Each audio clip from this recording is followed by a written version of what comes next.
কোনো সন্তান যদি অতিরিক্ত সৎ এবং বিনয়ী হয় তাহলে ভাই বোন তো দূরের কথা, বাবা মাও সেই সন্তানকে ঠকাতে ছাড়ে না। কথাটা শুনতে একটু খারাপ লাগলেও এটাই সত্যি। যদি পারেন কুকুরের উপকার করেন, কারণ সে রাত জেগে আপনার বাড়ি পাহারা দিবে। আর মানুষের উপকার করবেন, সবচেয়ে মোটা বাসটা আছে না, ওইটাই আপনাকে দিবে। শুনতে একটু খারাপ লাগলেও এটাই সত্যি।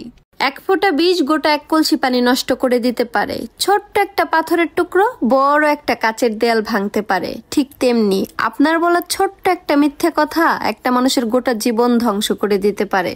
লম্বা সুতা আর লম্বা কথা সব সময় এলোমেলো হয়ে যায়, তাই সুতা যত গুছিয়ে রাখা যায় আর কথা যত কম বলা যায় ততই ভালো।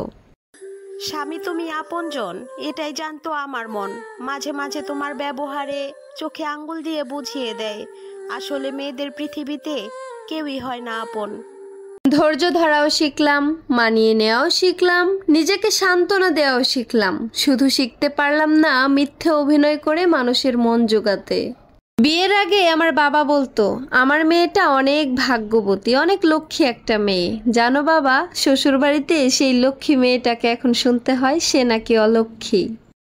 কিছু মানুষকে মনে জায়গা দিছিলাম, কিন্তু তারা থাকতে পারলো না। আসলে কথায় আছে না, ময়লা ডাস্টবিনেই মানায়, পরিষ্কার জায়গায় না। বিবাহ হচ্ছে জীবনের সব থেকে বড় লটারি। জীবনসঙ্গী ভালো হলে জীবনটা স্বর্গ, কিন্তু জীবনসঙ্গী যদি খারাপ হয় তাহলে জীবনটা নরক হয়ে যায়। এই পৃথিবীতে জুতার থেকে ভালো সঙ্গী আর কেউই নেই। একটা যদি ছিঁড়ে যায় কিংবা নষ্ট হয়ে যায় তাহলে আরেকটার প্রয়োজন এমনিতেই শেষ হয়ে যায়। নিজের মূল্য বোঝাতে চুপ থাকুন। মনে রাখবেন খুচরা পয়সার আওয়াজ কিন্তু একটু বেশিই হয়, কিন্তু বেশি টাকার নোটে কোনো শব্দই হয় না। এজন্য চুপ থাকতে শিখুন। সময় একদিন আপনার মূল্য সবাইকে বুঝিয়ে দেবে। পুরুষ যত যত্নবান নারী তত ভাগ্যবান। আর এরকম যত্নবান স্বামী যেই মেয়ের কপালে আছে তার না জান্নাত পাওয়ার জন্য মৃত্যু পর্যন্ত অপেক্ষা করা লাগে না, কারণ দুনিয়াটাই তার জন্য জান্নাত হয়ে যায়। চায়ে ডুবে যাওয়া বিস্কুটকে কখন আরেকটা বিস্কুট দিয়ে তুলতে যাবেন না, তাহলে হাতে যেটা আছে ওইটাও ডুবে যাবে।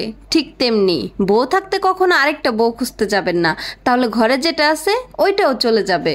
বেশি বেলা পর্যন্ত ঘুমাতে নেই, সবার আগে কখনো খাবার খেতে নেই, অপরাধ না করেও কেউ কিছু বললে প্রতিবাদ করতে নেই, বেশি জামা কাপড় কিনতে নেই, পারমিশন ছাড়া বাবার বাড়ি যেতে নেই। এগুলো চুপচাপ মেনে নিতে পারলেই বিবাহিত জীবন সুন্দর। মেয়ে মানুষের জীবনটা কেমন জানেন? অনেকটা ওই আকাশে ওরা ফানুষের মতন।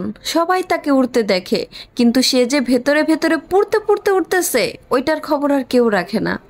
কি গো, স্বামীর সংসার ভালো লাগতেছে না? স্বামীর ব্যবহারও ভালো লাগতেছে না? তাইলে স্বামীর একবার ডিভোর্স দিয়ে বাপের বাড়ি যান। বাপের বাড়ি গেলে বুঝবেন বাপের বাড়ি ভাত তখন অনেক দামি হয়ে যাইব, কাছের মানুষগুলাও না অচেনা হয়ে যাইব। এইটাই বাস্তব। সত্যি বলতে কি জানেন, মিথ্যাবাদীদের কথায় রস বেশি থাকে আর সৎ লোকের জাস্ট রাগটা একটু বেশি থাকে। কথাটা মিলিয়ে নেবেন।